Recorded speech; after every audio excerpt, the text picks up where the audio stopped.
नमस्कार मंडळी, लग्नानंतर होईलच प्रेम या मालिकेचा आजचा भाग आपण पाहतोय.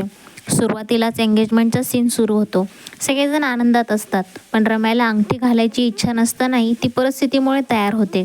त्याचवेळी नंदिनीला अचानक बरं वाटत नाही आणि ती तिथून निघून जाते. जीवा तिच्या मागे मागे जातो आणि तिची काळजी घेतो. इथे त्यांच्या नात्यातील जवळीक आणि केअर खूप सुंदर दाखवली आहे. नंदिनीला अचानक जाणवते की तिच्या तब्येतीत काहीतरी वेगळं घडते आणि तिच्या मनात एक विचार येतो, कदाचित ती आई होणार का? हा सीन खूप छान आणि हलका फुलका ठेवला आहे. जीवा तर पूर्णपणे एक्सायटेड होतो.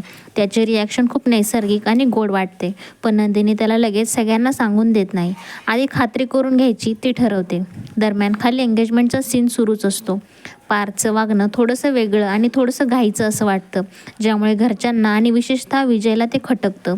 विजय त्याला टोमणा मारतो आणि इथे थोडासा टेन्शनचा माहोल तयार होतो. पण काव्य आणि घरच्यांनी परिस्थिती नीट हाताळून तो विषय शांत केला. शेवटी रम्या विजयला अंगठी घालते आणि एंगेजमेंट पूर्ण होते.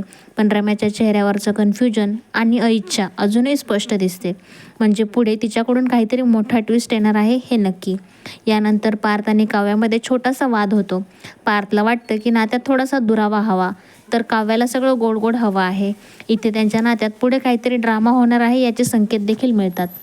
दुसरीकडे जीवा आणि नंदिनीचा सीन खूपच भावनिक आहे.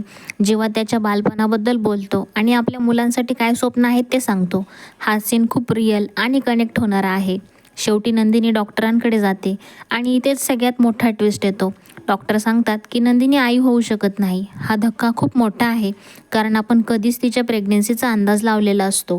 आणि त्याचवेळी दुसरीकडे आनंदाची बातमी म्हणजे पार्थ सांगतो की काव्य आई होणार आहे. एकाच वेळी एका बहिणीच्या आयुष्यात आनंद आणि दुसरीच्या आयुष्यात दुःख, असा स्ट्रॉंग इमोशनल कॉन्ट्रास्ट इथे दाखवला आहे.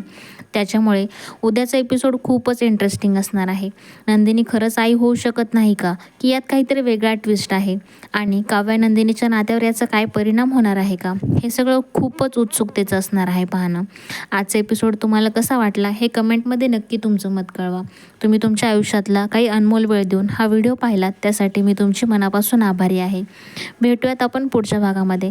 तोपर्यंत चॅनलला सबस्क्राईब करायला विसरू नका. लाईक करा आणि कमेंटमध्ये तुमचं मत नक्की कळवा. धन्यवाद मंडळी.